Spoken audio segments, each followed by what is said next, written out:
important, I would actually go out without question and celebrate somebody's 1 year anniversary from purchasing a property.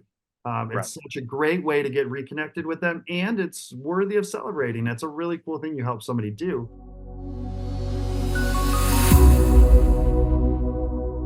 Hey, everybody, it's Brian Icenhower. Welcome to the show today. I've got a real special guest with you. It's a guest that I have known longer than most of my other guests for sure, for more than 30 years, all the way back to going to college together at the University of Southern California. We're both USC Trojans.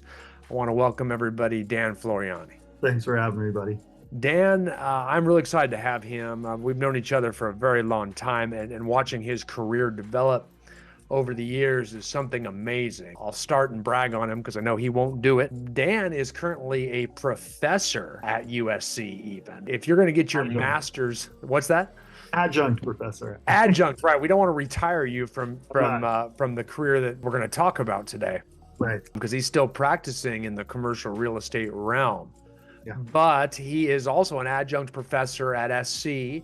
And if you're going to get your master's in real estate, you'd be crazy not to take his course. He's been a professor there for 7 years now, which is just awesome to me. But even more awesome is his 25-year career in commercial real estate in Orange County. He started his own company about 12 years ago.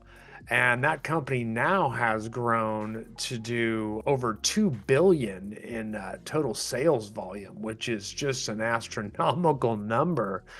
And I think a big testament to that is his business model, is what I want him to talk to you about today, is kind of the focus of that company and how it really does apply to residential real estate as well, too. So if you're looking to learn more about commercial real estate, you're going to do that. And if you're looking to apply some techniques to even your residential real estate business, we're going to show you how to do that as well too, because I sure think a lot more residential agents should be doing this.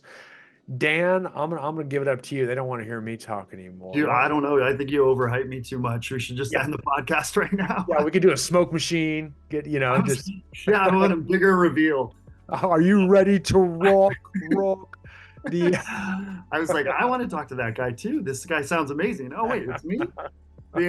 No, I really appreciate that, and I have huge respect for what you've done too, and hopefully some people who listen to this can benefit from it. One of the benefits, I'm clearly not a professor, so I had to throw that in there, adjunct professor, because I don't have a master's in real estate from USC. I graduated undergrad there. And so I kind of learned it, call it like on the ropes, right? On the high line, and Yeah. figured it out on my own. And now it's weird and I love it. Actually, it's inspiring to go back and teach those classes. But one of the things I say in every class I enter into is the fact that you do not need to do what I do in order to understand some of the things that I've learned, right? So I focus on industrial real estate, which is large scale, commercial development projects, and we're putting pieces together.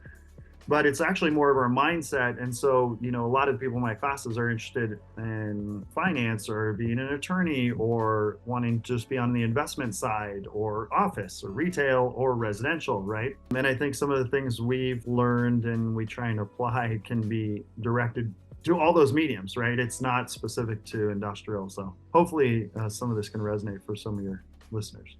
Absolutely. Yeah. Being an expert in the field is something you've done too. And what I like specifically about your model is the way that you generate clients and at the same time generate partners and add value to them. That is what I think is so unique. Your clients are kind of clients for life, the way that you set it up, and it makes perfectly good sense. Can you kind of talk about how that's structured, how that works, how Yeah, you do that? yeah, a little bit. I think we can get into it. You have to have a little background to understand this, right? So I grew up in an environment in commercial real estate that was really predicated on the small private company linking up with the institutional partner to build product. And without getting too technical, but most of those models on how that partnership works, the end result is that you essentially build a project and then you value the project at the end of the day, and they run it through an IRR model, which is internal rate of return. For anyone who's not following that, it's a very simple model. When you look back on it, it basically says, how much did you invest and how much did you make over a period of time? Well, the higher the IRR is, the more that the private developer would make in that transaction. I always had a problem with it. And it's not because I like making money, right? Everyone wants to Right. make money. The problem I always had with it is the investor, in our cases, is often an institutional partner who's investing money for a teacher's pension fund, right? So a group of teachers across all of the state of Ohio, and they're investing in this because they think it's a safe deal. But the financial model is telling the private developer on the ground to do two things: build the building as inexpensively as possible and get out as fast as possible, because those are the two factors that really control the IRR. And I always thought that was wrong, because at the end of the day, the institutional partner is trying to build something safe for the long haul that's Right. going to stand the test of time, that is not incentivizing me to get out as fast as possible or build it as cheap as possible. We should be doing the opposite. And when that clicked with me, it kind of shifted my entire career, because I just realized there's a narrative and a story that I was passionate about, that we can not only change this and make it better for my institutional partners, but probably make it better for us too. And that's exactly what we set out to do. We did that 12 years ago, and it's amazing. Even the institutional partners we talk to now say, like, how come no one ever talked to us about this? How does it make it better? I can see how it makes it better for them, right? That's pretty clear because, they want to invest in this thing, and presumably they at least want to have the option of holding this asset for as long as they want Yeah, to, that's right. and having it stand the test of time because it's a quality development or project. Mhm. How does it make it better for you? How does it make Well, it better for you, the broker? yeah, sure. For me, it makes it better because ultimately, I'm out there finding a piece of property and I'm designing a building. And when I'm bringing in the right institutional partner under this kind of new model, which is creating an alignment of interests, right? Which, if you look at anything in my company, it's what is your alignment of interests with who you're doing business with? And in the old model, there is no alignment of interest. In the new model that we work on, it incentivizes me, or I should say, it allows me to build and design the best building in the world and wait and attract the best client we can have as our tenant. And so we own a lot of those properties with our institutional partners over the long haul. And so having a portfolio of cash flowing assets for me is gold, right? So that makes us really powerful on the business front. It allows us to choose what properties deals. So for me, from a business model standpoint, it's allowed us to not only grow and grow exponentially, but it's allowed us to be incredibly stable. Yeah, I can imagine if I'm an institutional investor Mhm. linking up with you, I know you've got skin in the game too, right? Yeah, So I know that I'm going to get, quality representation, a quality product. So I would assume it's a lead generating tool for you too. You're going to generate clients, you're going to generate business because you're willing to partner with them on all of these. So, absolutely. Yeah, they know. I mean, again, as soon as you both have the same goal in mind and one person's not financially incentivized to go a different direction, then they know you're working extremely hard on their behalf, right? Now, right. it benefits you too, which is the holy grail of doing business in any sort. I can give you the shortest version I give people in a residential context that I think almost everyone in the world can understand is the mortgage crisis. Right. The simplest version of the mortgage crisis is, at that time, hey, go out there and make, if you incentivized any 20-year-old in the world and you said, every single loan you make, no matter how good it is or bad it is, we're going to pay you $1,000. So just do as many loans as you can. Each time we're going to give you $1,000. I don't care if you make a loan to a cat, $1,000. Here you go. Yeah.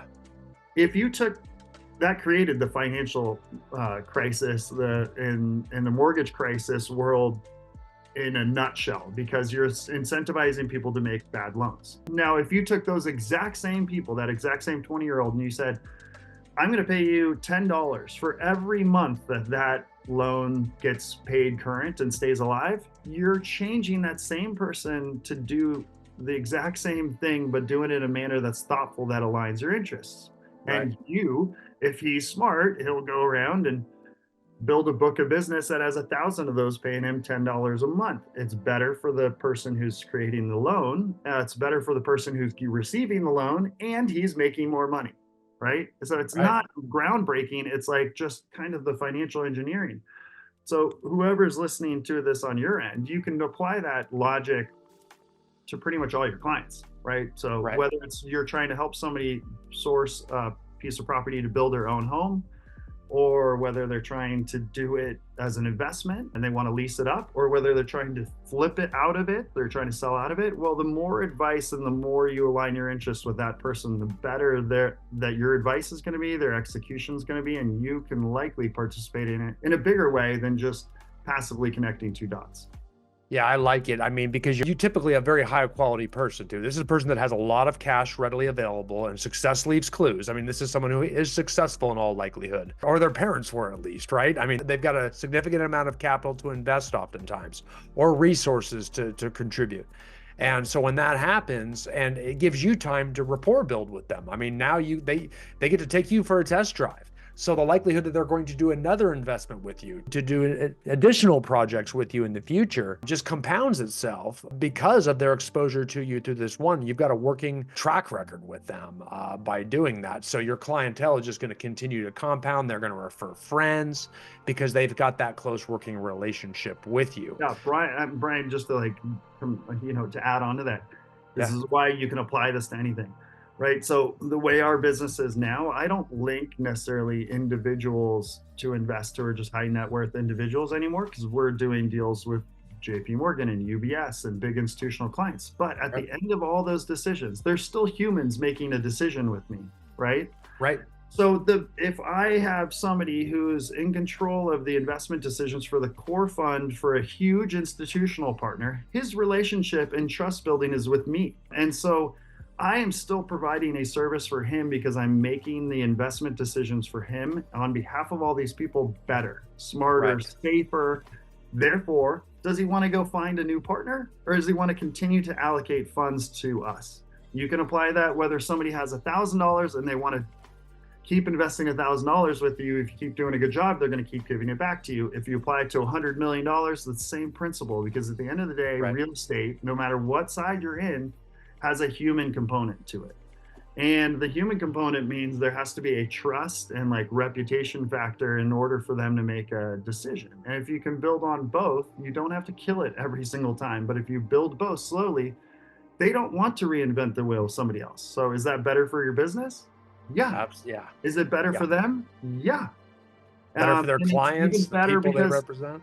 if something goes wrong, it's still better, right? Because both sides are trying to have an alignment of interest to solve something, and that things go wrong in the world, right? With everyone, but you're trying to solve it together. If you don't have trust, those things become much more difficult, and you're spending a lot of time with people you don't know. And I think that's kind of the key to the whole business model. And I know because the relationships are so much tighter. So often in residential real estate, we get a client, we close the transaction.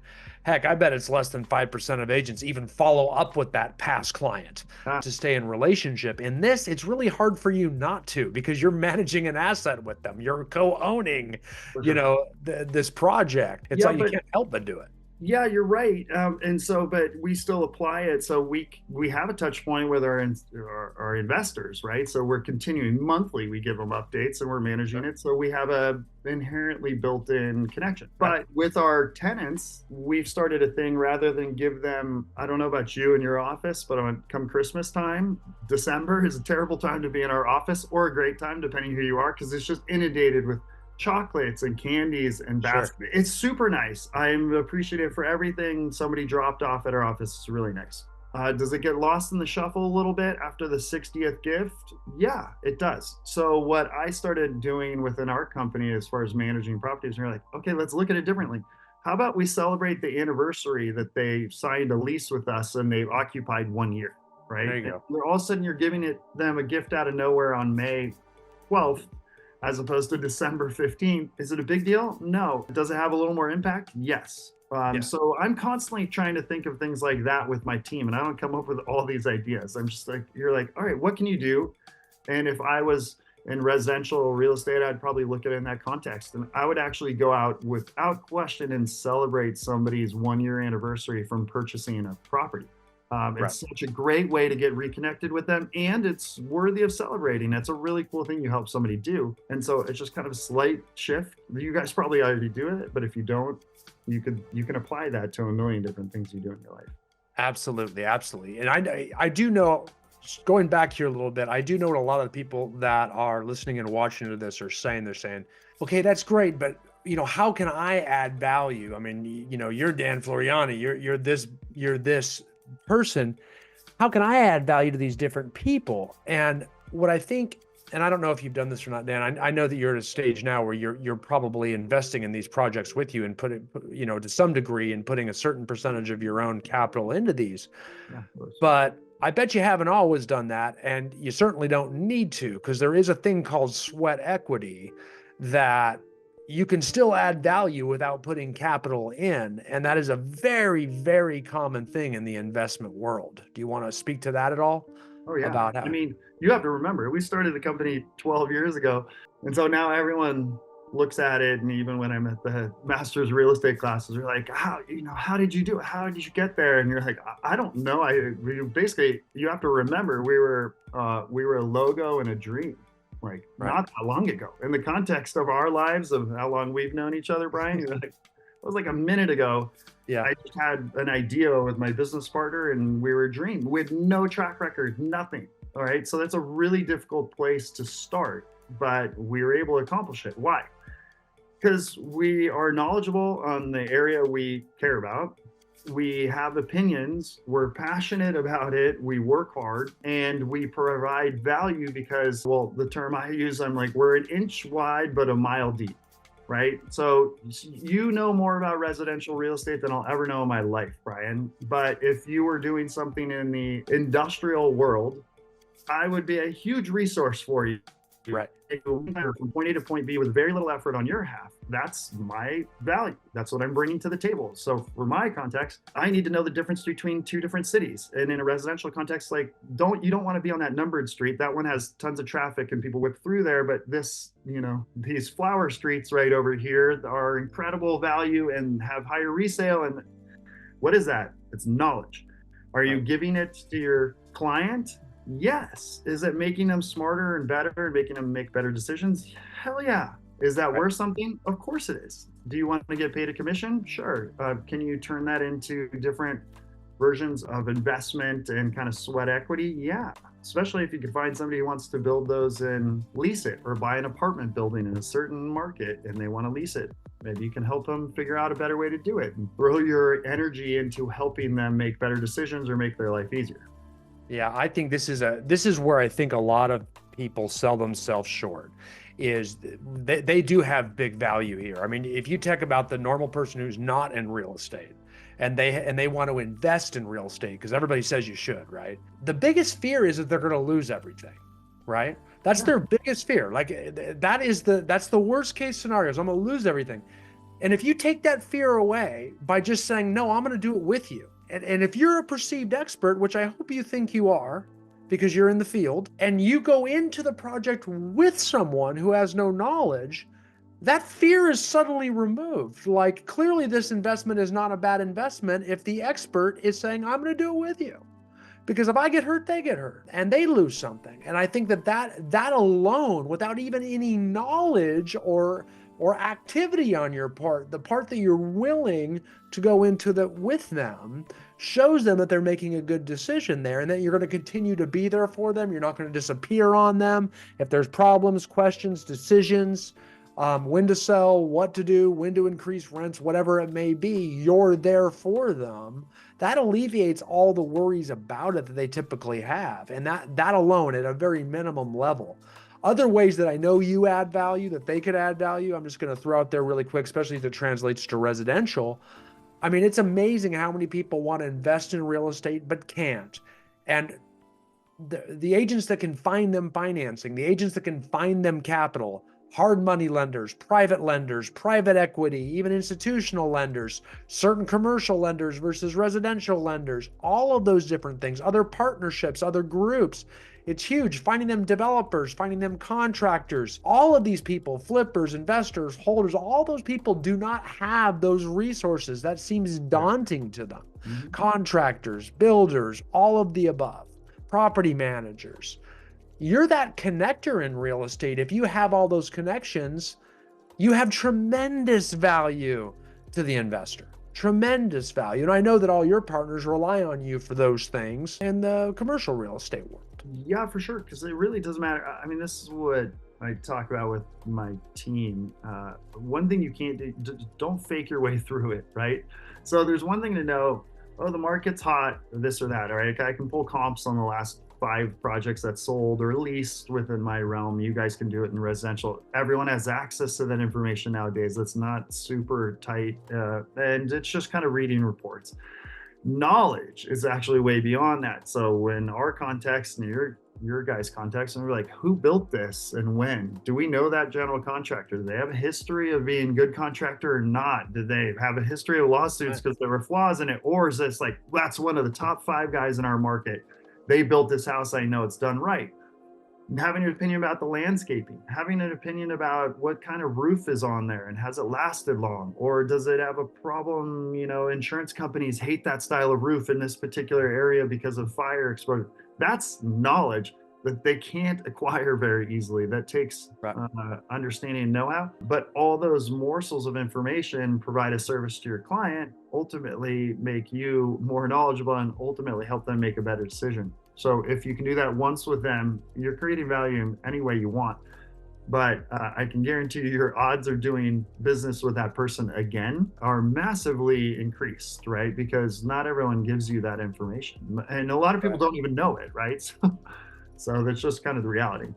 Totally. Let me fast forward to the last point I really want to make here, because I think it's the coolest thing about your model, and it's probably the biggest benefit of all of this, right? Mm. And I'm going to start it this way. Right now, you were very quick to say, hey, I'm an adjunct professor. But I don't think, my guess is, this is just me prognosticating because I know you, that you're not going to be an adjunct professor forever. I bet you at some point you become a full-fledged professor at USC. And the only way you can do that, or any human can do that in our world, would be to have a business that runs itself, and you have created and generated enough passive income that you can sustain your future desired lifestyle, and you're going to live to your 150 forever, and then you can do what you love, which is teach full time. Your model sets that up, because you are partnering in so many different ventures with people that generate income over time that requires little of your activity to generate more. At some point, we're just going to have income that rolls our way at such a level where you actively generating new clients and business and stuff is going to be less important to you. And I think this is very important for when people listen to you talk about this, to realize this is extremely achievable in residential real estate as well. So thoughts on that? Am I right? Is this your plan? Is this what you may do? I don't know. I can never see the future that clearly. But I will tell you, teaching those classes is definitely one of the coolest aspects of my life, right? I get as much out of it as I think I give back to the students. Maybe because I'm not academic in the context of just, I'm not following a guideline. We're having a conversation much like we're having here, maybe a little deeper in the content, but I love that part. And absolutely, I think the holy grail of any person you ever talk to, I don't care what business you're in, if you can have a recurring cash flow that doesn't require massive effort, right? You're not reinventing the wheel every single time, you're 10 times more powerful for a million different reasons, because you can allocate your time and energy wherever you want. You can allocate that time actually to growing your business even bigger if you want, and still have that there. You can retire, you can do work at charities, you can teach at USC, right? So right. I don't know. I mean, I think anytime you can put yourself in a position like that, it's going to make a material and long-term effect change on your ability to make decisions going forward. And so for me, that was a huge goal. It also pulls you out of the immediate reliance on chasing the next deal, right? And I Right. grew up in a career where we were building buildings, and the second it was done, you sell it, and you can make money, a lot of money or a little money. You pay taxes on it, and you're like, okay, now what do I do, right? Right. You need to keep doing it.